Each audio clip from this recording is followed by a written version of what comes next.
एक छोटे से गांव सोनपुर में गोपाल नाम का एक आदमी अपनी बेटी सीता के साथ रहता था। गोपाल का शरीर बीमारी के कारण बहुत ही कमजोर था, पर उसे अपने घर की चिंता में काम करना पड़ता था। एक दिन जब गोपाल अपने घर के पास ही एक पेड़ से लकड़ियां काटने गया हुआ था, तब गोपाल की बेटी सीता अपने पिता के पास आई। पिताजी, मैंने आपको काम करने से मना किया था, फिर भी आप लकड़ियां काटने आ गए। तब गोपाल हल्की मुस्कान के साथ खड़ा होकर अपनी बेटी सीता से बोला, अरे मेरी प्यारी बेटी, अगर मैं लकड़ियां नहीं काटूंगा तो हमारा घर कैसे चलेगा। पिताजी, आपका शरीर बहुत कमजोर है, अगर आप ये सब काम करेंगे तो और भी कमजोर हो जाएंगे। सीता बेटी, मुझे काम करना ही होगा। अगर मैंने काम करना बंद कर दिया तो जो कर्ज मैंने लिया है वो कैसे चुकाऊंगा, और मैं जिंदा रहते रहते तुम्हारी शादी होते देखना चाहता हूँ। पिताजी, आप चिंता मत कीजिए, मैं भी काम करूंगी। अगर भगवान की कृपा हुई तो हमारा कर्ज जल्दी खत्म हो जाएगा। हाँ बेटी, मैं भी यही चाहता हूँ कि हमारा कर्ज जल्दी से खत्म हो जाए। पिताजी, मैं अब घर चलती हूँ, आप भी जल्दी से घर आ जाना, और अब से ये सब काम आपको बंद करना पड़ेगा। आप बहुत कमजोर हो गए हैं। ठीक है बेटी, तुम जाओ। उसके बाद सीता घर चली गई। सीता घर आकर चारपाई पर बैठ गई और अपने पिताजी के बारे में सोचने लगी। पिताजी कमजोर होते जा रहे हैं, क्यों ना एक काम किया जाए। हमारे घर पर तो पहले से ही सब्जियों की थोड़ी बहुत खेती है, अगर मैं उस खेती पर थोड़ी मेहनत लगाऊं तो सब्जियां बेचकर भी हमारा घर चल सकता है, और भगवान करे तो हमारा कर्ज भी खत्म हो सकता है। जब पिताजी घर आएंगे तो उनसे बात कर लूंगी। थोड़ी ही देर बाद सीता के पिताजी गोपाल घर आ गए और अपनी बेटी को पुकारा। सीता बेटी, तुम कहाँ हो? मैं आ गया हूं। पिताजी की पुकार सुनकर सीता उनके पास आ गई। जी पिताजी, आप आ गए। आप जरा हाथ मुंह धोकर थोड़ा आराम कर लीजिए, बहुत थक गए होंगे। मैं आपके लिए कुछ बनाकर लाती हूँ। हाँ बेटी, मैं बहुत थक गया हूँ, थोड़ा आराम कर लेता हूँ। हाँ पिताजी, आप आराम कीजिए। ऐसे बोलकर सीता अपने पिताजी के लिए खाना बनाने चली गई। कुछ समय बाद सीता खाना बनाकर अपने पिताजी के लिए ले आई। पिताजी, अब आप खाना खा लीजिए, मुझे रसोई में थोड़ा काम है, मैं वो करके आती हूँ। ठीक है बेटी। सीता पिताजी से ये कहकर काम करने चली गई और गोपाल भी खाना खाने लगा। कुछ समय बाद सीता अपने पिताजी के पास बैठ गई और बोली, पिताजी, मुझे आपसे कुछ बात करनी थी। हाँ बेटी, बोलो, क्या बात है? पिताजी, अब आपकी उम्र हो चली है, आपको इतना मेहनत वाला काम नहीं करना चाहिए। आप बहुत कमजोर हो गए हैं, अगर आप ये काम करते रहेंगे तो और भी कमजोर हो जाएंगे।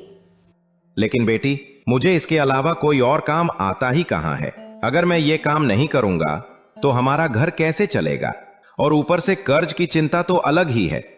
पिताजी, मैं आपकी बात समझती हूँ, लेकिन अगर आप मान जाएं तो मेरे पास एक अच्छा सुझाव है।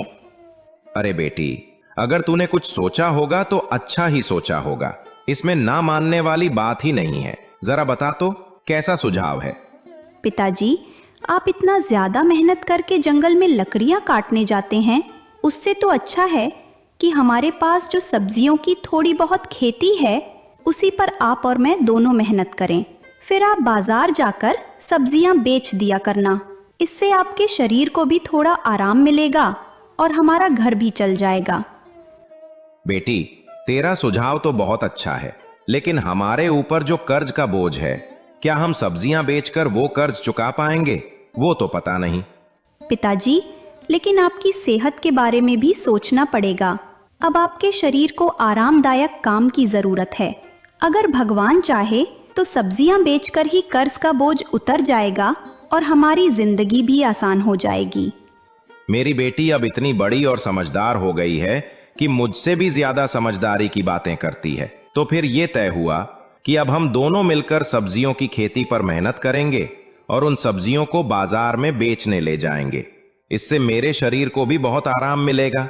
हाँ पिताजी, हम कल से ही काम पर लग जाएंगे। ऐसे ही दोनों बाप बेटी ने मिलकर एक नया काम अपने हाथ में लेने का फैसला कर लिया।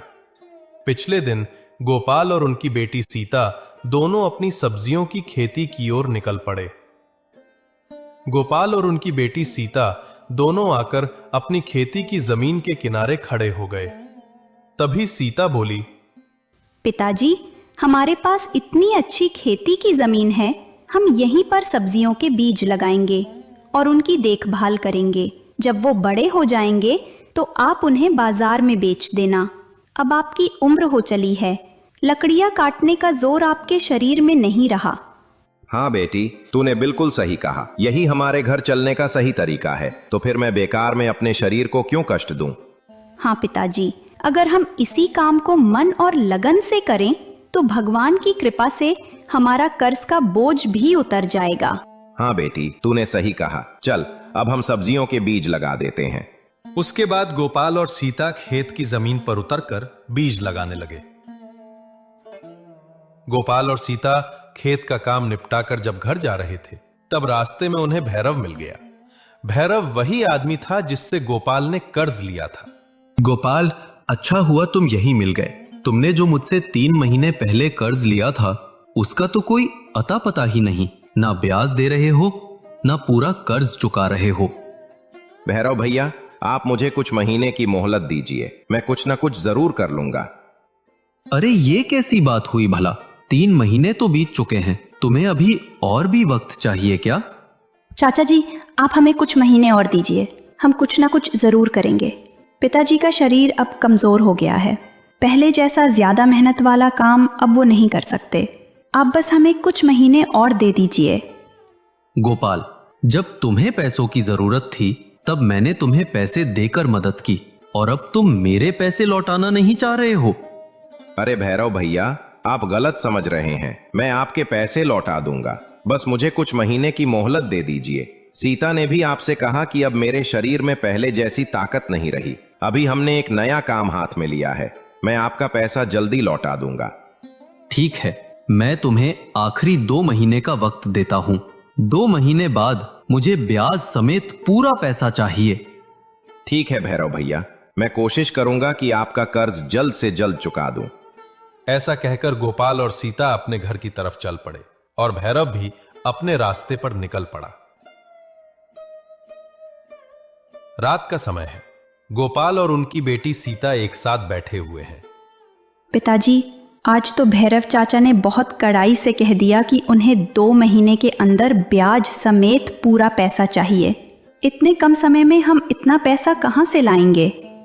अरे बेटी, तू चिंता क्यों करती है? 2 महीने बहुत होते हैं, हम कुछ ना कुछ जरूर कर लेंगे। फिर भी पिताजी, भैरव चाचा ने जिस तरह से आज कहा है, अगर 2 महीने बाद हम उन्हें पैसे नहीं दे पाए तो क्या होगा? अरे मेरी साहसी लड़की, आज इतनी क्यों डर रही है? बेटी, तूने ही तो कहा था कि अगर हम मन और लगन से सब्जियों के काम पर लग जाएं, तो हमारा कर्ज का बोझ भी उतर जाएगा और हमारा घर भी चल जाएगा। वो तो है ही पिताजी, लेकिन भैरव चाचा ने जैसे आज कहा, मुझे थोड़ा डर भी लगा और बुरा भी लगा। बेटी, तू चिंता मत कर, भगवान सब ठीक कर देगा। आज हम जो बीज लगा कर आए हैं, अब हमें उन बीजों को रोज पानी देना पड़ेगा। फिर कुछ दिनों बाद मैं सब्जियां बाजार में बेचने ले जा पाऊंगा। हाँ पिताजी, आप सही कह रहे हैं। भगवान हमारे साथ कभी बुरा नहीं होने देगा। अब हमें सिर्फ अपने काम पर ध्यान देना पड़ेगा। समय पर भगवान सब ठीक कर देगा। हाँ बेटी, यही तो सही बात है। अभी हम खाना खाकर सो जाते हैं, सुबह हमें सब्जियों में पानी देने भी जाना है।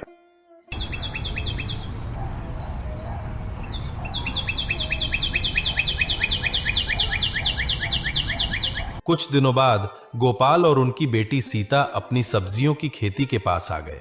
पिताजी, हमारी मेहनत रंग ले आई। देखिए, हमारी खेती में कितनी ताज़ी और हरी भरी सब्जियां उगाई हैं। अब आप इन्हें बाजार में बेचने ले जा पाएंगे। हाँ बेटी, ये सब कुछ सिर्फ तेरी वजह से ही संभव हो पाया है। अरे पिताजी, आप ये क्या कह रहे हैं? इसमें आपकी और मेरी, हम दोनों की मेहनत जुड़ी हुई है, तभी तो हमें आज इतनी अच्छी और ताज़ी सब्जियां देखने को मिल रही हैं। हाँ बेटी, तूने सही कहा, ये सब हमारी मेहनत का ही नतीजा है। अभी हम सब्जियां तोड़ लेते हैं, उसके बाद मैं बाजार जाकर इन सब्जियों को बेच दूंगा। हाँ पिताजी, चलिए हम अपनी सब्जियां तोड़ लेते हैं। ऐसा कहकर दोनों बाप बेटी सब्जियां तोड़ने खेत में उतर जाते हैं। कुछ समय बाद गोपाल की जमीन के पास से रमेश गुजर रहा था। रमेश ने गोपाल को देखकर अपने कदम रोक लिए। अरे ओ चाचा जी, आप कैसे हैं? रमेश की आवाज सुनकर गोपाल उसके पास गया और कहा, अरे रमेश बेटा, कहाँ जा रहे हो? वो चाचा, घर के लिए कुछ सब्जियां लाने बाजार जा रहा था, तभी अचानक आप दिख गए। वैसे चाचा, आप तो पहले लकड़ियां काटने जंगल जाते थे, अब अचानक सब्जियों की खेती में कैसे? बेटा क्या बताऊं तुझे, अब मेरी उम्र हो चली है। पहले जैसी लकड़ियां काटने की ताकत मेरी बाहों में नहीं रही। तब सीता बेटी ने कहा कि हमारे पास जब सब्जियों की खेती के लिए थोड़ा सा जमीन है ही, तो हम दोनों वहीं पर थोड़ा मेहनत लगाएंगे। इससे हमारा घर चल जाएगा और मेरे शरीर को भी थोड़ा आराम मिल जाएगा। अरे वाह, ये तो सीता ने एकदम सही कहा। और चाचा, वैसे भी अब आपको आरामदायक काम ही करना चाहिए, नहीं तो आप कमज़ोर हो जाएंगे। अच्छा ही है, अब से मैं आपके पास से ही सब्जी लिया करूँगा, एकदम ताजी ताजी। हाँ रमेश बेटा, जरूर। अभी सीता और मैं सब्जियां तोड़ ही रहे थे, उसके बाद मैं बाजार जाने वाला था सब्जियां बेचने। अच्छा हुआ तू मिल गया, अब हम दोनों एक साथ चलेंगे। हाँ चाचा जी, बिल्कुल। वैसे चाचा, आपसे एक बात पूछूं क्या? अरे हाँ रमेश बेटा, पूछो। चाचा, आपने जो भैरव चाचा से कर्ज लिया था वो लौटा दिया क्या? अरे नहीं रमेश बेटा, मैं अभी तक उन्हें उनका पैसा लौटा नहीं पाया। शरीर में काम करने की ताकत ही नहीं रही। अब किसी तरह घर चल रहा था, इसलिए सीता बेटी ने मेरे और कर्ज के बारे में सोचकर यह कदम उठाया। अच्छा चाचा, मैं समझ गया। आप चिंता मत कीजिए, सीता और आप इतना मेहनत कर रहे हैं, भगवान ज़रूर आप लोगों पर कृपा करेंगे। हाँ रमेश बेटा, अब सब भगवान के ऊपर ही है। वैसे अब जल्दी से सब्जियां तोड़कर हम दोनों बाजार के लिए निकल जाते हैं, नहीं तो देर हो जाएगी। उसके बाद गोपाल और सीता जल्दी जल्दी सब्जियां तोड़ने लगे और रमेश ने भी उनकी थोड़ी मदद कर दी। कुछ देर बाद गोपाल बाजार जाकर सब्जियां बेचने लगे। रात का समय है। गोपाल सब्जियां बेचकर घर आ गए और अपनी बेटी सीता के साथ बैठ गए। पिताजी, आज बाजार में आपका पहला दिन कैसा रहा? बेटी, दिन तो अच्छा ही गया और सारी सब्जियां भी बिक गईं। लेकिन क्या तुम्हें लगता है कि इस काम से हमारा कर्ज का बोझ उतर जाएगा? पिताजी, आप पहले दिन ही ऐसी बातें क्यों कर रहे हैं? भगवान पर विश्वास रखिए। भगवान के ऊपर तो पूरा भरोसा है बेटी, लेकिन आज जो मैंने सब्जियां बेची हैं उनमें ज्यादा मुनाफा नहीं हुआ, थोड़ी सी ही कमाई हुई है, इसलिए मैंने तुमसे ऐसा कहा। अरे पिताजी, लोग एक ही दिन में थोड़ी ना अमीर बन जाते हैं, सब कुछ धीरे धीरे ही होता है। आप सब्र रखिए, सब ठीक हो जाएगा और थोड़ी थोड़ी कमाई मिलकर ही एक बड़ी रकम बनती है।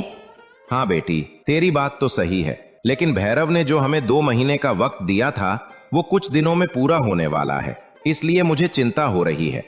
पिताजी, आप इतना चिंता मत कीजिए। अगर जरूरत पड़ी तो मैं भी आपके साथ बाजार जाऊंगी सब्जियां बेचने और खेत में भी ज्यादा मेहनत करूंगी। तेरी बातें सुनकर मुझे बहुत अच्छा लगता है बेटी, तू सच में बहुत बड़ी हो गई है। अभी मैं बहुत थक गया हूँ, सो जाते हैं जल्दी से, कल फिर से सब्जियां बेचने भी जाना है।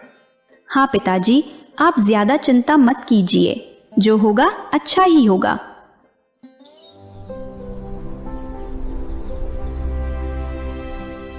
ऐसे ही गोपाल हर रोज सब्जियां बेचने के लिए बाजार जाने लगे और कुछ दिन बीत गए। एक दिन जब गोपाल सब्जियां बेचकर जल्दी से घर जा रहे थे, तब अचानक रास्ते में भैरव से मिल गए। भैरव बहुत गुस्से में था। अरे गोपाल, 2 महीने हो गए, मेरे पैसे कहाँ हैं? भैरव भैया, अच्छा हुआ कि आप यहीं मिल गए, मैं आपके पास जाने ही वाला था। दरअसल अभी तक मैं पैसों का इंतजाम नहीं कर पाया हूँ, आप मुझे आखिरी 2 हफ्ते दे दीजिए, मैं आपका कर्ज चुका दूंगा। गोपाल से ये बात सुनकर भैरव बहुत गुस्सा हो गया और बोला, गोपाल, ये कैसी बात हुई? 2 महीने पहले मैंने तुमसे क्या कहा था, भूल गए क्या? मैंने तुम्हें 2 महीने का वक्त दिया था और अब बोल रहे हो कि 2 हफ्ते और चाहिए। मुझे ये सब नहीं पता, मुझे आज के आज ब्याज समेत पूरा पैसा चाहिए। भैरव भैया, मैं आपसे विनती करता हूं, कृपया मुझे 2 हफ्ते और दीजिए। मैं आपका पूरा पैसा लौटा दूंगा। मैंने तो महीने भर पहले ही दे दिया था, अब और 2 हफ्ते कैसे दूं? और तुम तो कह रहे थे कि तुमने कुछ नया काम शुरू किया है, तो फिर मेरे पैसे क्यों नहीं देना चाहते? आप गलत समझ रहे हैं। मैं भी चाहता हूं कि आपका पैसा जल्दी लौटा दूं, लेकिन बीमारी के कारण मैं कमजोर हूं। पहले जैसी मेहनत अब नहीं कर पाता। इस बार मैंने नए काम के तहत थोड़ी सी सब्जियों की खेती की है और उन्हें बाजार में बेचकर किसी तरह से घर चला रहा हूं। ठीक है, मैं तुम्हें आखिरी 2 हफ्ते देता हूं। अगर 2 हफ्तों में ब्याज समेत पूरा पैसा वापस नहीं मिला तो मैं तुम्हारी जमीन हड़प लूंगा, याद रखना। चिंता मत कीजिए, 2 हफ्तों में आपको आपका पैसा मिल जाएगा। ऐसा कह के दोनों अपने अपने रास्ते चले गए। रात का समय है। गोपाल अपने कक्ष में चिंता में बैठे हुए हैं।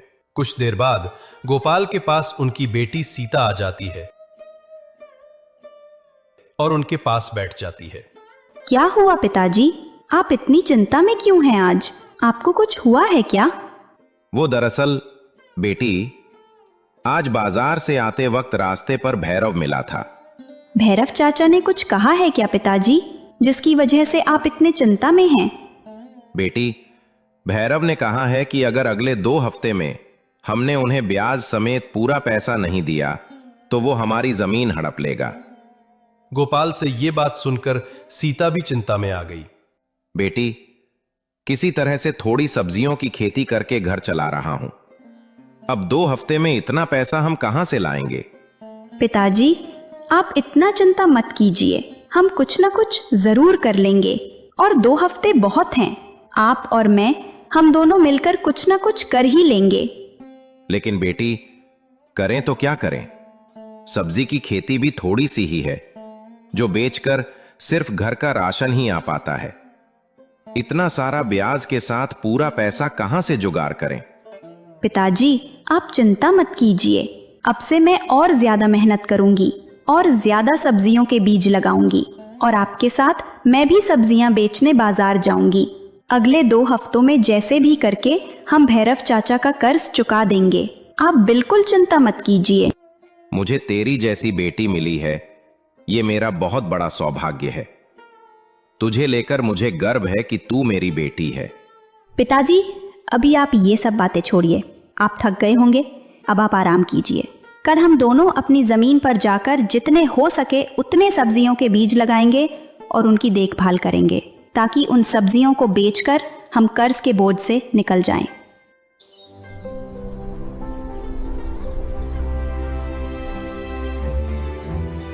पिछले सुबह दोनों बाप बेटी सब्जियों की खेती की तरफ निकल पड़े।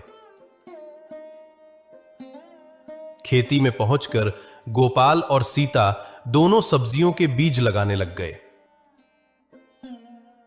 पिताजी, इस बार हमने पिछली बार के मुकाबले दुगने बीज लगाए हैं।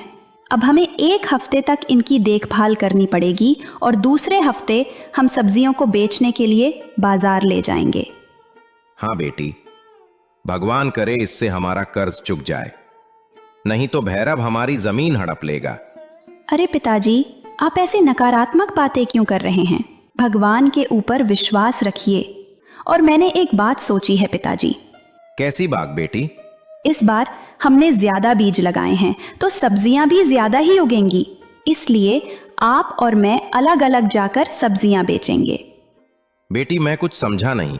वो पिताजी, अगर हम दोनों एक ही जगह पर सब्जियां लेकर बैठ जाएंगे तो पहले की तरह ही धीरे धीरे बिकेंगी, लेकिन अगर हम दोनों अलग अलग जाकर 2 जगहों पर सब्जियां बेचें तो वो जल्दी बिक जाएंगी और कमाई भी ज्यादा होगी। अरे वाह बेटी, ये तो बहुत अच्छी योजना है। इससे तो हमारा कर्ज का बोझ जरूर ही उतर जाएगा। हाँ पिताजी, एक बार किसी तरह ये कर्ज का बोझ उतर जाए, उसके बाद हम थोड़ी थोड़ी सब्जियों की खेती करके अपनी जिंदगी गुजारा कर लेंगे। हाँ बेटी, तूने सही कहा। अभी चलो घर चलते हैं। ऐसा कहकर गोपाल अपनी बेटी सीता के साथ घर की ओर चला जाता है।